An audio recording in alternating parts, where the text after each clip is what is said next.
You are about to hear a Sherlock Holmes adventure, adapted by Edith Miser from the famous novel by Sir Arthur Conan Doyle entitled The Hound of the Baskervilles.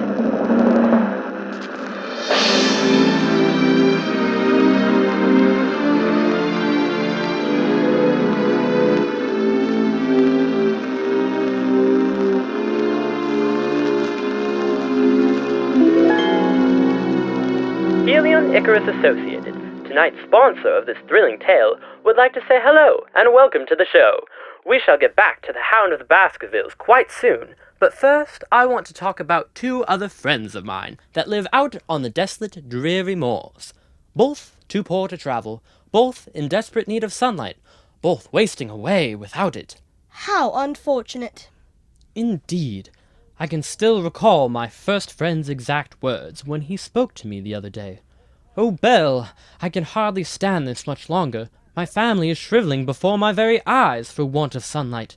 Their flesh has turned the color of the ghosts I fear they will soon be." By Jove! Yes, unfortunately I received word the day after that he and his family had perished. Their lack of sun drove them to their graves. 'Tis cruel indeed for any man to be denied that good old-fashioned vitamin D, Mr. Bell. My second friend, though, was more fortunate. Do you want to hear what he said to me? Does it have a happier ending? Indeed it does. "Belle," he said, "my friend, I know you've been concerned about my welfare after what happened to my neighbor last week, but fear not. After hearing of that family's untimely demise, I promptly made the journey to town and bought the affordable Helion Icarus sun lamp. The seller told me it was guaranteed to give me and my family all the radiation we need to survive the gloomy winters of the moors, and oh boy did it ever! After I arrived home, my wife immediately placed our youngest child, a lad of only 2 weeks, under the lamp. His pallid flesh immediately began to bubble and turn a healthy shade of tan. Now, we no longer need to fear the clouds. Our Helion Icarus sun lamp will give us all the glow we need to thrive." Well, thank goodness for that. You vitamin-starved listeners can buy a Helion Icarus sun lamp of your own too. Just head to your nearest Watch Wallace store and purchase one to keep the flesh of your children positively glowing from all that UV radiation. We are legally obligated to tell you that Helion Icarus Associated is an independent corporation and is therefore not subject to any government regulation, nor is its sun lamp responsible for any past, present, or future rotisserie children, no matter what certain radio hosts may wish to say. Now, back to Dr. Watson, so we may continue the story. Brr, it's a bit chillier tonight, isn't it? Yes, indeed it is. Pull your chair close to the fireplace and you'll soon warm up. Yes, this is better. Well, Dr. Watson, I'm all ready to hear the fourth installment of The Hound of the Baskervilles. Well, let me see. Where were we? Sherlock Holmes had sent you off to Baskerville Hall with Sir Henry, an attractive young Canadian who had just inherited the title. Your object was to protect the young man from the curse of the Baskervilles, a huge black ghost of a dog which is said to roam the moors about Baskerville Hall, and which is supposed to have caused the violent death of many of the House of Baskerville. As a matter of fact, young Dr. Mortimer, the friend and physician of the late Sir Charles, who died most unexpectedly, young Dr. Mortimer had found the footprints of a gigantic hound near Sir Charles' dead body. Right. Well, that was the situation where we left it last time. Sir Henry and I journeyed out to Baskerville Hall together. You also told us about meeting the Barrymores, the butler and the cook at the hall. And our neighbours, the Stapletons. You mean the butterfly chaser and his good-looking sister? Yes, I suppose you might call him a butterfly chaser. He certainly never went out without his net in his hand. He was a naturalist. Well, to begin where we left off, nothing very important happened during the next few days of our stay. Yes, I think I can do no better than to read you a few of the notes which I jotted down in my diary and sent to Holmes at that time. Let's see, here we are. Starting Saturday the 15th. Nothing of importance to relate. Sir Henry has made the acquaintance of the Stapletons. He seems to be drawn to the young lady. Strange couple they are, the brother, pale and colourless, cool and unemotional. with a dry glitter in his eyes and a firm set to his lips. The sister, dark and exotic. Mr. Stapleton has a marked influence over her. She looks at him continually, as if seeking approbation for everything she says. I trust he treats her kindly. Did he? The answer to that question comes later, Mr. Bell. Sunday the 16th. I could swear I heard a woman crying again last night. Could it be Mrs. Barrymore? I distrust Barrymore. He looks like a man who is hiding something. This afternoon, the Stapletons took us to see the spot where the legend of the wicked Hugo is supposed to have its origin. We passed by the fallen-in, cave-like houses of some prehistoric people. Strange stone huts and huge monoliths which are supposed to mark their temples. The longer one stays here, the more does the spell of the moor sink into one's soul. Its vastness, its grim beauty. Looking at these ancient relics, you leave your own age behind. You would not be surprised to see a skin-clad, hairy man crawl out from under a low doorway. Indeed, his presence on these wild moors seems almost more natural than your own. What a hiding place for that escaped criminal! A fortnight has passed since he got out, and the prevailing opinion seems to be that he has got clean away, which is a considerable relief to the lonely householders. On returning home, the Stapletons stayed to tea. We are to take dinner with them on Friday. Do I imagine it, or does Stapleton watch Sir Henry like a cat whenever Sir Henry is talking to his sister? Monday the 17th. Dr. Mortimer lunched with us. He is excavating a barrow at Long Down, and has unearthed a prehistoric skull which fills him with joy. It seems that Mr. Franklin of Laughter Hall saw the whole proceedings through his telescope, and is highly incensed. Mr. Franklin, it appears, is a gentleman who enjoys a good legal battle. He maintains Dr. Mortimer had no right to open a grave without permission of the next of kin. You'd have a tough time trying to find who the next of kin is, after all those centuries. Yes, Mr. Bell. Mr. Franklin and his legal tussles provided the comedy relief for this grim story. Well, none of that is very blood-curdling, eh? I almost regretted having undertaken the task of protecting Sir Henry, particularly as he was so obviously falling head over heels in love with the charming Miss Stapleton. And yes, it became increasingly difficult and even embarrassing to follow Holmes's instructions, and never let the man out of my sight. 2's a couple, 3's a crowd. Quite. Well, the lull in events was short, and it was the night of the 17th, or rather, I suppose I should say, the morning of the 18th, that I first noticed peculiar sounds in the hall, outside my bedroom door. Sounds? What kind of sounds? Now, Mr. Bell, don't interrupt. It was a little after 2. I had spent a restless night. You know how an old house creaks, and my imagination was working overtime. The moon was slightly overcast, and shed a curious, unearthly light over the moors which I could see from my bedroom windows.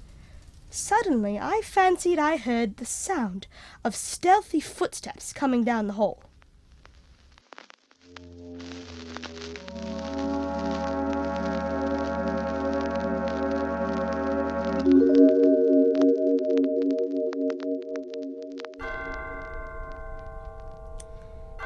Two o'clock.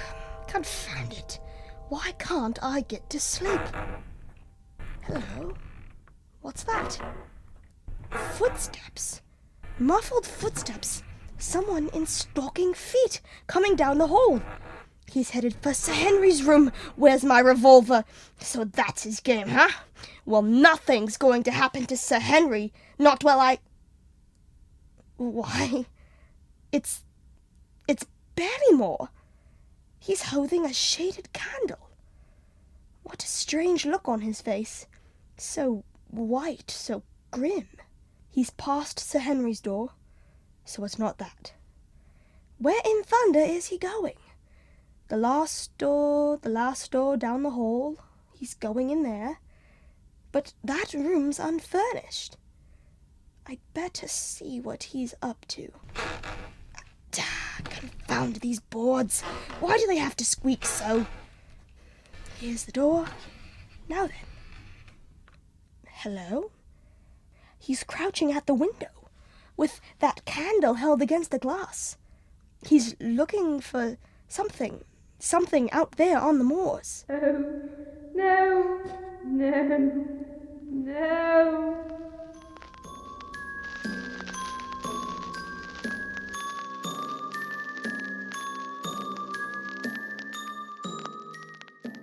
Yes, Watson, but what in thunder could he have been looking for?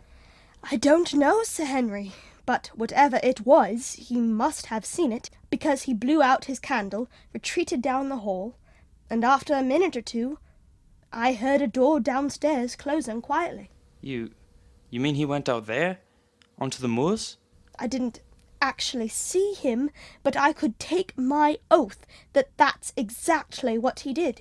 But, great thunder, what for? I'm blessed if I know, Sir Henry. Why didn't you call me? We could have followed him. You were sleeping so soundly, and by the time I could have awakened you, he'd have been gone. I'll soon find out what he was after. I'll demand an explanation. No servant of mine. Easy, easy. Don't go off the deep end. He'll get his wind up if you do, and we'll never find out what he's been up to. Yes, but what can we do, Watson? I have an idea that this isn't the first time he's gone on this midnight expedition, and he'll probably do it again. I suggest we sit up for him tonight and catch him red-handed. Oh, and another thing. I could swear I heard that woman crying again. Nonsense, Watson. There's no woman in this house except Mrs. Barrymore, and you wouldn't call her the crying kind. It was probably the wind. That explanation won't hold water this time, Sir Henry. Why not? Because there wasn't any wind last night. Then what in heaven's name... This old house is getting to be more of a mystery every day, Watson. I don't wonder if it's affected my uncle's nerves. It's got me so that every time I look at that old picture of Sir Hugo, I begin to imagine things. It's amazingly lifelike. Unpleasant scoundrel he must have been. Yes, confound him. And his cursed hound! Watson, I'm going out. I need a walk out in the fresh air. Splendid! Do us both good. Nothing like a spot of sunshine to tone up the nerves. Yes, but, well, I was rather hoping you wouldn't come along. I don't want to seem rude, but I rather wanted to go by myself. Yes, but that's exactly what Holmes warned us against. Your being alone, especially out on the moors. Well, as a matter of fact, I won't be alone, that is. Not exactly alone. But, don't you see? No, I can't say I do. Well, deuce take it, I'd planned a little meeting with Beryl at Miss Stapleton. She said she'd be waiting on the second hill, and, well, no man relishes a chaperone hanging around. Yes. But look here. Oh, come on, Watson, be a good fellow. Can't you see how I feel? I've got to see the girl alone. I've got something important to ask her. So it's gone as far as that? Well, yes, it has. Now, Watson, be reasonable. You don't want to be around when another man is proposing. It would be embarrassing for everybody. Well, of course, Then you will clear out? I suppose so. But I shudder to think what Holmes would say if he found out. He'd say you done what any gentleman would do. He probably would call me a sentimental idiot.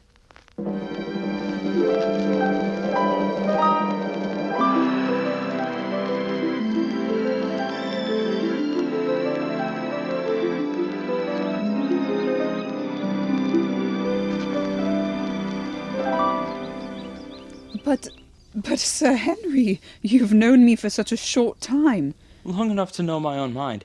It doesn't take a man long to find out he's in love. Not if he really is in love. Oh, Beryl, my darling, don't you understand? Yes, but After all, it isn't as though you'd known me all your life. You must give yourself time. That's just it. The moor, the hall, this whole countryside. It's all strange to me. You're the only one I seem to belong to. Oh, my darling, won't you marry me? Marry me and make Baskerville Hall a home for me. But can't you see, that's just it. Baskerville Hall, the curse. But what curse could hang over any place you call home? Your presence alone would... Oh, no, you're in danger. Such horrible danger. We mustn't. It's wicked to talk about love. Please go away from here. For my sake, I'll never have a moment's peace until you're safely away from these awful moors. All right, I'll go. On one condition. You must come with me. But I can't. Very well. If you stay, I stay. Good heavens, darling. Don't you know that 10,000 curses couldn't keep me from a place if you were there? Oh, no, Henry, please, you don't realize. Beryl, does my safety mean so much to you? Yes, but you must go away. Never. I love you. And you know that, don't you? Please. And you love me, Beryl. Look at me. I know you do. Oh, my dearest. Henry, you mustn't. Let go of my sister. Let go of her, you cad. Stapleton? And you, Beryl. So that's why you sneaked out of the house this morning. You had an appointment to keep. An appointment with your lover. But he's not... Oh, you don't understand. I understand very well. Didn't I see him kissing you as if you were some common trollop? Stapleton! That's enough. My intentions are strictly honorable. I've just asked your sister to be my wife. Your wife, eh? Your wife? Never. Stapleton, control yourself. I have no desire to quarrel with you. But one thing I promise you, with or without your consent, I am going to marry your sister. You blackguard! I'll break every bone in your body! I'll... Oh, no, you won't. Watson? Put down that walking stick, Stapleton. I've got you covered. Oh, so you keep your hired bully around, even when you do your love-making. That's enough, Stapleton. I'm going to... Please. I don't want any more trouble. Don't make it any harder for me. Very well. But if he treats you badly... He won't. Only don't excite him. Beryl, stop talking to that man, and come back to the house. Come back at once. Do you hear? Very well. I'm coming. Well, Watson, what do you make of that? He rushed at me like a madman. I never hurt a man or woman in my life, and yet he won't as much as let me touch her fingertips. What's wrong with me, Watson? Is there anything that would prevent me from making a good husband to a woman I loved? Certainly not. You'd make an excellent match for any young girl. Anyone would tell you that. Anyone but Stapleton. Did you see the way his eyes blazed? I believe he tried to bash in my skull if you hadn't happened along. By the way, where the dickens did you drop from? Well, you see, that is, I began to think how I'd never explain matters to Holmes if anything happened while you were out on the moor by yourself, and I... You came after me. As a matter of fact, yes. You'd think the middle of a prairie would be a place where a man could have a little privacy. But by thunder, the whole countryside seems to have been out to see me do my wooing. Where did you engage a seat? Well, on the hill over there. Quite in the back row.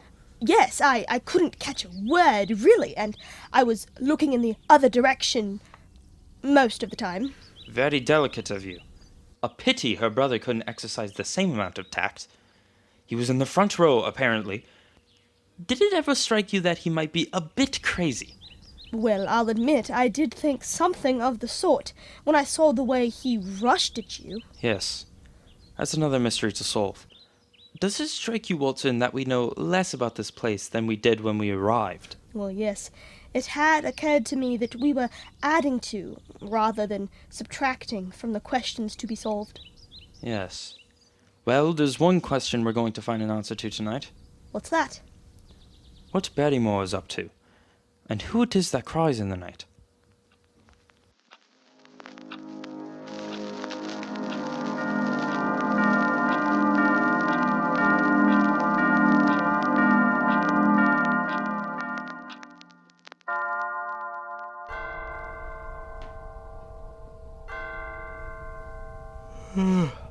Two o'clock, Watson.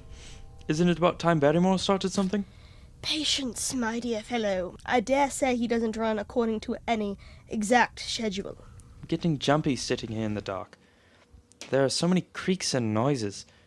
I've imagined I've heard them 100 times. Better think of something else. What was that note that came for you after dinner? It was from Merripit House. Miss Stapleton, huh? No.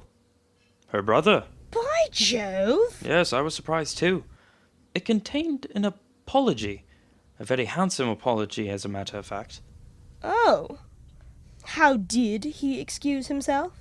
Oh, said he was very devoted to his sister. They had been so much together. The sudden realization that he might lose her bowled him over. His first reaction was that he couldn't bear to lose her. He was not responsible for his actions. Yes, but he must have realized he'd have to someday. A man can't expect to keep a sister as attractive as that unmarried all his life. Well, he said he realized that, and admitted if he had to lose her, he would rather it would be to a neighbor like myself, and he agreed to withdraw all opposition to the match. Excellent! But, my dear Baskerville, that's splendid. Why on earth aren't you more elated? Well, he seems to feel that we should wait 3 months to give him time to recover from the blow. Well, 3 months isn't forever. No, but during that 3 months I must be content with cultivating the lady's friendship, and not even mention the word love.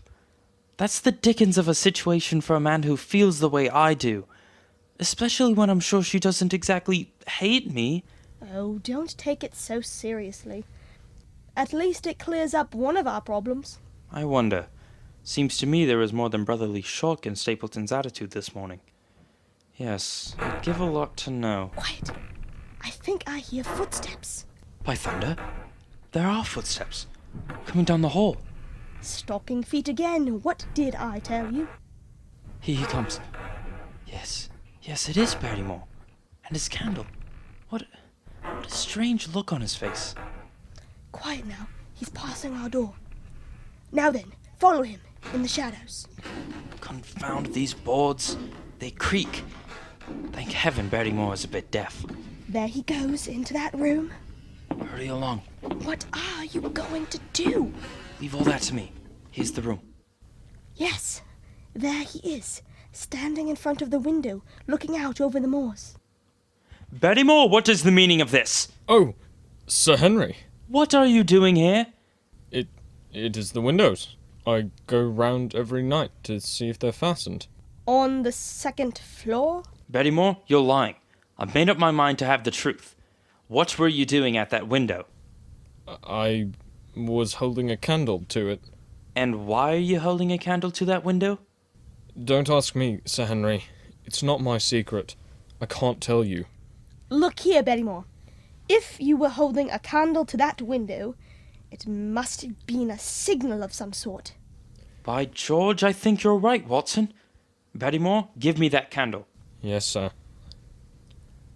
Now then, Watson, hold it in front of the window. There it is, a pinpoint of light, far out on the moors. Oh, no, sir.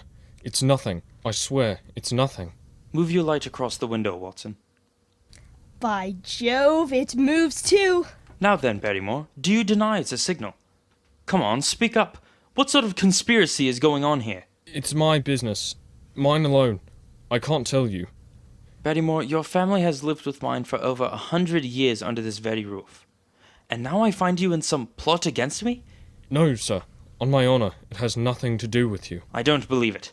And unless you could tell me what this is all about, you will leave the house tomorrow.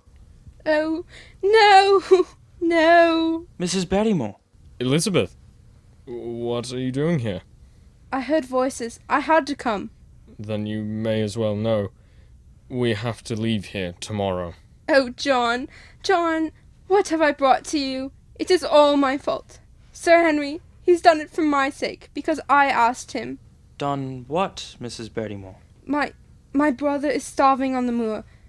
I couldn't let that happen. Oh, I know it's wrong of me, but I had to help him. This light is a signal to show him that food is ready for him. His light yonder is to show that the spot we are to take it. Then your brother is... The escaped convict, sir. Selden, the criminal. Selden? But he's one of the most notorious criminals in the country. So they say, sir, but to me he's still the little curly-headed boy I played with, like an older sister would. And when he dragged himself here one night, weary and starving, with a warden hard on his heels, what could I do? Is this true, Bertymore? Yes, Sir Henry. Every word of it. Well, I can't blame you for standing by your own wife. Forget what I said. Go back to your room. We'll talk about it in the morning. God bless you, Sir Henry. Good night, sir. Good night, Bertymore. So, it was Mrs. Bertymore we heard crying. Yes. And small wonder, Watson. Look! Out there, on the moors. Selden's light is still burning. Come along. But where are you going? Out there to get that man. Yes, but... Do you realize he's a dangerous criminal? Probably a maniac. No one in the community is safe until he's locked up. You're thinking of Miss Stapleton? Naturally, Watson.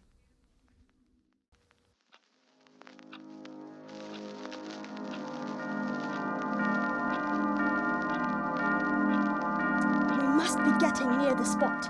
If only he doesn't put out his light before we get there. Are you armed? I have a hunting crop, Watson. Well, thank heaven I have a revolver. By Jove, it's quiet out here. Not a breath of wind stirring. And yet the clouds are racing across the moon. It's uncanny. Yes, I wonder what Holmes would say about this. About what?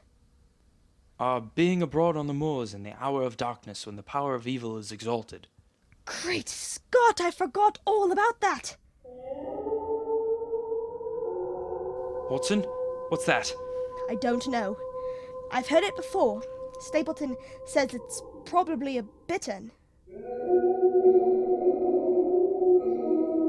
No bird is going to make a noise like that in the dead of night. It's a hound, I tell you. Can there be some truth in these stories? No, of course not. Hadn't we better turn back? No.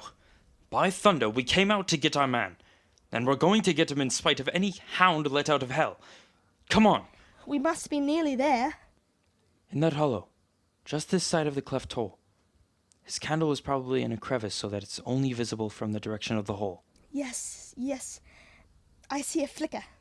There it is. Someone's standing over it. Now it's shining on his face. What a horrible animal face. Yellow and seared with vile passions. With those wild eyes and matted hair. He looks like one of the prehistoric men that lived on these hillsides. He's dangerous, remember? We'll have to take him by surprise. Hello? Something startled him. He's heard something. He's running up the hill. After him, Watson. After him. He's disappeared into the hollow. Here comes the moon out of the clouds. There he goes, sprinting over stones like a mountain goat. We'll never catch him. I wonder what terrified him. He's running as if the devil himself were after him. It's no use. He's got away. Baskerville, look, for the love of heaven. What? What is it? There, standing on the top of that tor, a tall, black figure silhouetted against the moon. It's not the convict? No, he's much taller and thinner. He's standing with his arms folded and his head bowed. You don't suppose it's the evil spirit himself, brooding over this terrible place?